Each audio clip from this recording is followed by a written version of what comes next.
All right, guys, it is a big day. Actually, night, because it's like 2 in the morning. I forgot my name tag, so they wouldn't let me into the airport, so I'm not at work tonight. All right, so I came home and was all jacked up on coffee because I was planning on being up all night. And guess what? Put all the wiring in earlier today, connected all the grounds. I love it. Oh my goodness.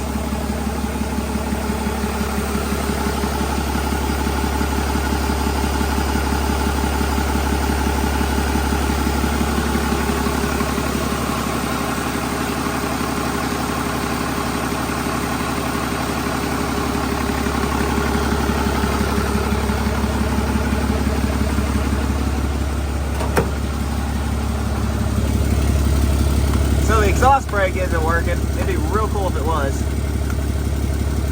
because it's disconnected at the back of the turbo right now. So it'd probably be really cool. But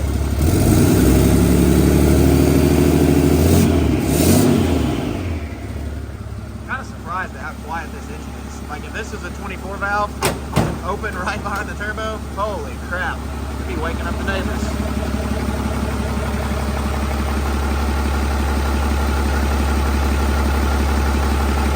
This makes me 100% happy.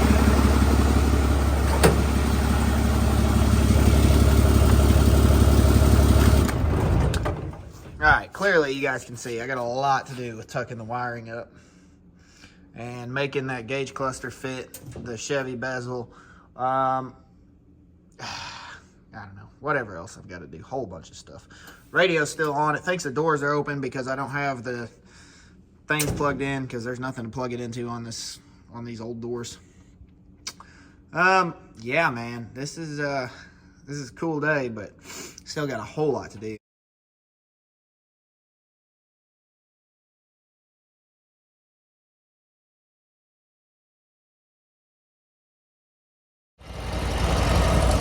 All right, all the money makers are back in service. That was nice and easy. They all fired right up, to be honest about it. That's what I expected out of the Great Dane. I wasn't quite so sure about the Ferris. She needed a little bit of motivating. I had to squirt some gas straight into the carburetor, take the air filter off, and then air up the tires. I'm sure they need blades sharpened and whatnot, and I'll get a cap. Get a cap for that before spring. But Weeder Deeter, she's good to go. So in other news, I have the plastics for this now, so I can, I guess, make a battery tray. I think, he came over here and brought these, and then he took the red one that was up here, and then the white one that was on that. I guess he's gonna paint them. I don't know. It'll look pretty good when it's blue and white like it's supposed to be. So anyway, yeah, about the carburetor, I had to get a throttle cable because this end does not fit this. That big old, it'd be more like this end, like the brake end, or the other side. Well, anyway, we'll have to get that. But I got new ball joints for the crew cab. We got kryptonite, so no more Moog. Hopefully this is a step up, because it is $100 more. Well, anyway, I might try to make it to this. It's about a month and 5 days from now, North Carolina. That's probably a good 6 or 8 hour drive. Well, we'll see.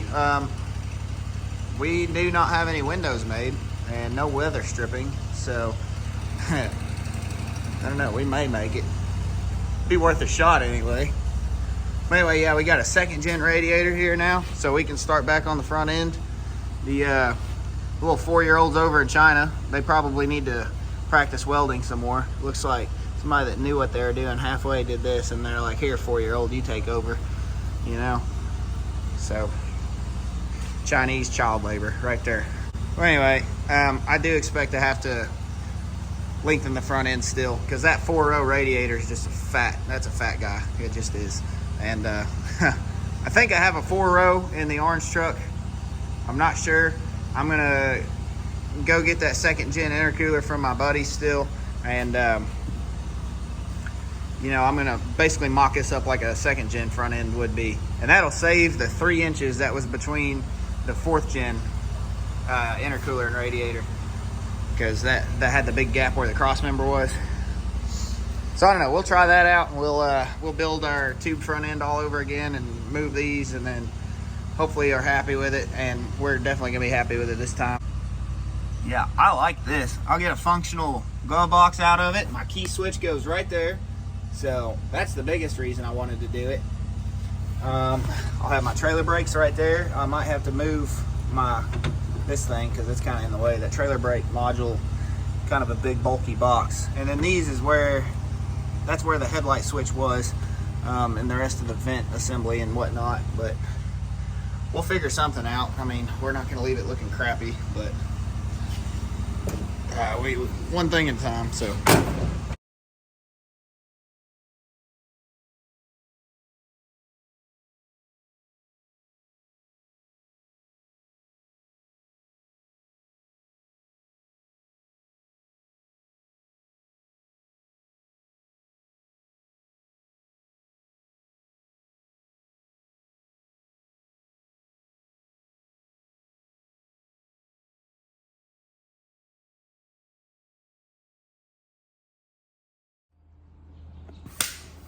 All right, so, you know, I kind of threw this back together. I cut 4 3/4 inches out of what I had made for the 4th gen radiator and whatnot.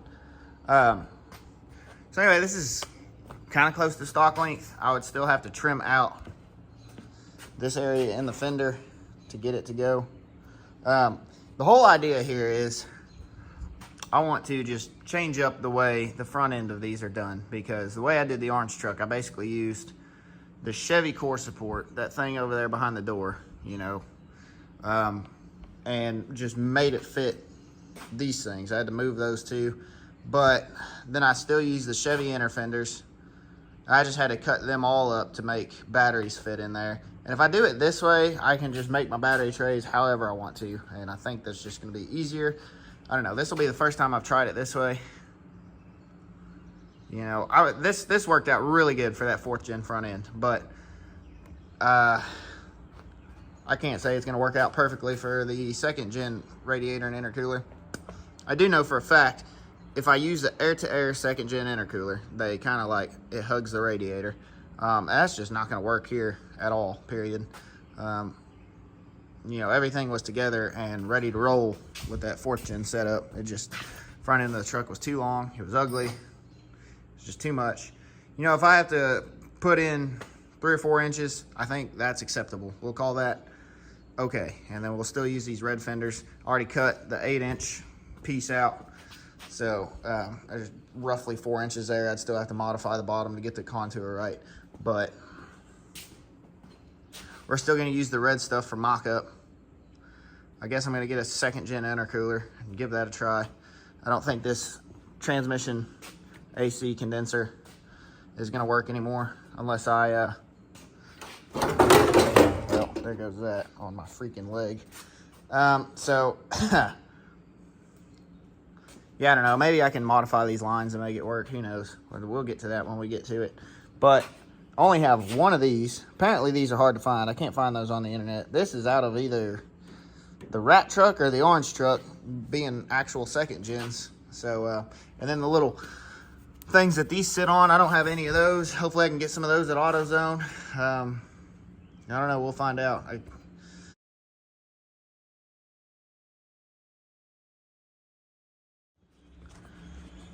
Truthfully, I don't know exactly how I'm going to mount this radiator. I just don't know, basically, is what I'm getting at here. Like, I've done some, this was similar on the orange truck. All this is like kind of sitting here, like maybe how I might do it. So I took this big old thick piece of metal and, you know, I would like make a piece that goes up, you know, something kind of like that. And then I'm gonna have to get these little rubber bushings. You know, this being Chinese product of China, I fully expect this thing to fail and break. I mean, you can see how quality these freaking welds are. So every single one of these aluminum Chinesium radiators that I've had so far crack right in this area, like right across from this. And, you know, after you get about 6 months out of them, and then they crack right in this area. And then they just start seeping. So the orange truck has had like 5 of these Chinese garbage radiators in it. The rat truck had 1 of them before I sold it. And so it just went with the truck. But anyway, basically my point there is I don't even know if this is a good idea. Like, it really sucks that the 4th gen setup was so long and made the truck look so disproportionate. Yeah, because now this is kind of what we're stuck with. I don't know if I should just try to put that 4th gen radiator by itself back in there, because either way, I'm pretty well thinking that I'm going to have to lengthen this, you know, no matter what. Or maybe put the intercooler only up front and put the radiator in the back somewhere. I don't know. Well, anyway, stop. That's enough with the rambling. So I have here this 2nd gen intercooler I've been talking about for months now that I was going to trade a case of Natty Lights for. So that finally happened. You know, I was going to do that originally because I was like, all right, cool, yeah, this is what I'm going to do. But then I tried the 4th gen setup and then came back to this idea because it wasn't working the other way. Anyway, this mount is broke off, and then that one's there, and it's got that little rubber piece that I need, and this little rubber piece that I'm going to need for the radiator. So now I've got 2 of those and 1 of these. So, you know, I mean, I still need to get another one of those, and that could probably be enough for just the radiator. I don't think I'm going to run that. I really don't know what the heck I'm going to do, to just be blatantly honest here. Because that's not going to fit this core sport. It's just not. So I'd have to remake that. And even if I did get the 2nd gen one that's like rounded, you know, it's not going to bolt up to this frame, because this frame is significantly wider than a 2nd gen frame. And then I got to looking at the orange truck the other day. I never really realized it until I started comparing these real closely. The 2nd gen frames have a cross member across the front, and I guess the 4th gens use the bumper being solid, the only solid thing on the front. I guess that's what they use for the rigidity, to keep it from flexing when they turn. That would be my guess. That's funny though, because the 2nd gens have that cross member, and then they still have absolute dog shit steering. So, you know, I had to put a brace on the orange truck under the steering box that connects the 2 things under the swing arm, or not the freaking sway bar.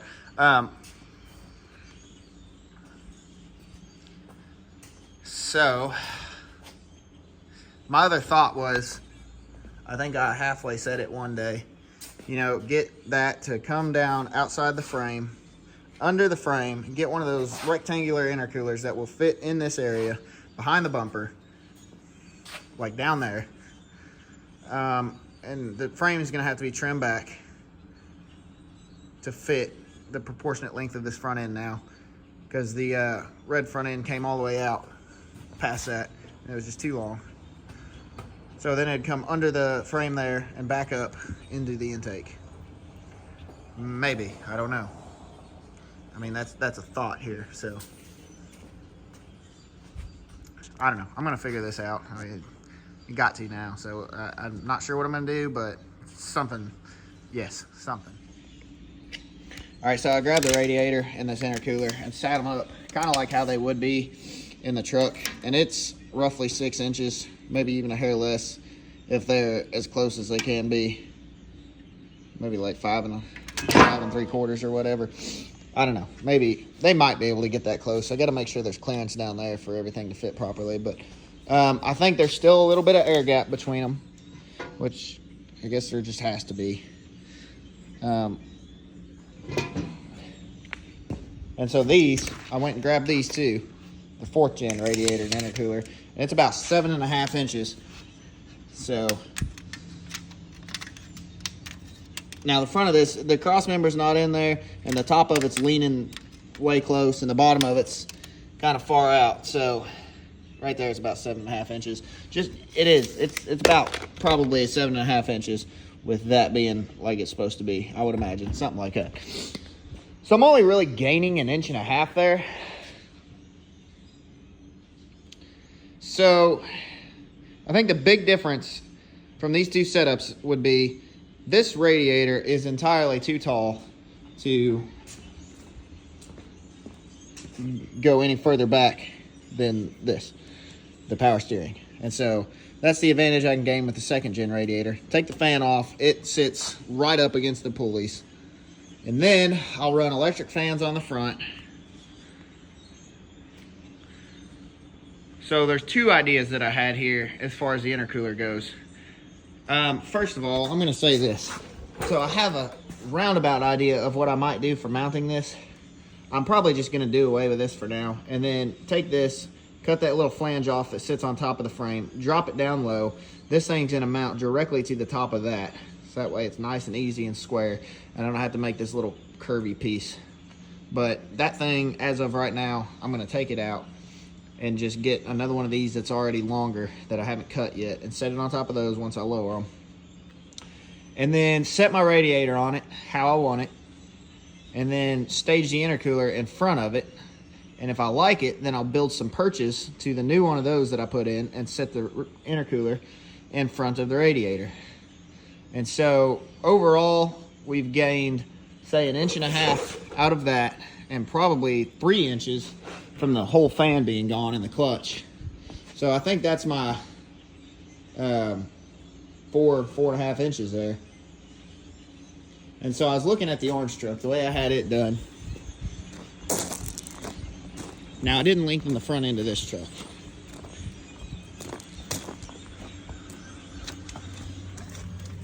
So this perch is lower than the frame, like I was saying, and then that thing goes straight across. And then the radiator sits on that. And then so the front end is stock length here, kind of short and stubby looking. But these electric fans stick out. They're like right behind the grill on this. And that thing is basically, I remember having to trim some of this sheet metal angle that goes right there. So basically, that's right up against the radiator.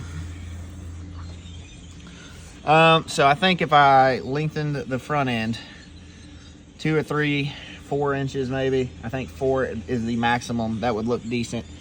Then I can still fit the 2nd gen intercooler in front of this setup on the other truck. It's worth a try, I guess, because I still have those mock-up fenders. This is getting to be quite the project here, you know. Then I got electric fans on the way, and then so I'm gonna worry about air conditioning and transmission cooler too. Obviously, transmission cooler is 100% necessary. AC is optional, but I would like this to be a nice truck. Like, you know, it's got a 4th gen engine in it, so we're gonna go ahead and, I mean, that truck was new enough to have AC too. Even the black Chevy that this back half of this had vintage heat and air in it. So that's what this little condenser's out of. It's the black Chevy. And I'm not gonna say if I know if it leaks or not, because it was in a pretty bad wreck and it was all bent up. I don't think that it was on I don't know, maybe it got squished in the wreck, I don't know. I'll have to try pressurizing it and see. Because I remember it being bent and I just rolled over it with my car. I just put it in neutral and pushed it over it. And that was how I flattened it. So it wasn't stupid if it worked. So anyway, if it doesn't leak, cool. All right, so it's Friday night, March 15th. We're calling it for this video. Tomorrow's Saturday. I believe I have an idea of what I'm gonna do to make this work now. So I'm kind of hyped up about tomorrow morning. I've been up since 2:45-ish or whatever today. And so I'm gonna hit night shift again tonight and stay up all day tomorrow, because now I'm excited about this because I have an idea of what I'm gonna do. So since the last recording, when I was like, hey, this is blah, blah, blah, or whatever, I did move those down. So they're pretty much the same spot, just lower. And so I put this piece over the top. I've drilled some first draft type holes, the little round ones there, for where the radiator is going to sit in it. I'm going to have to make them a little bit bigger to get those rubber grommet things to sit in there. And then make sure these are centered up. I'll have to get some longer bolts because now that thing is thicker. And I'll weld a plate to the bottom of it as well. Tomorrow morning, where I'm picking up is basically where I left off tonight.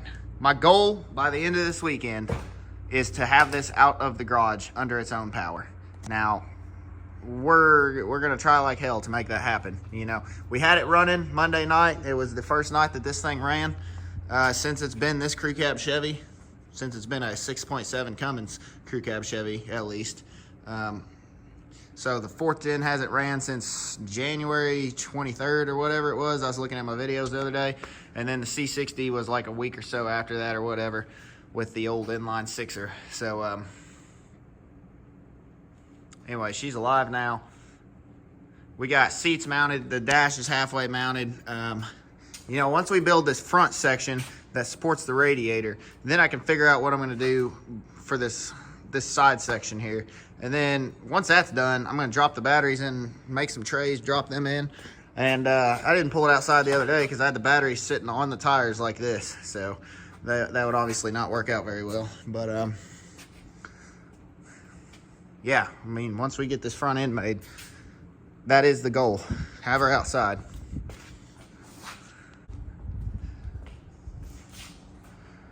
So anyway, y'all, thanks for watching. We're picking back up tomorrow after we work on some airplanes all night.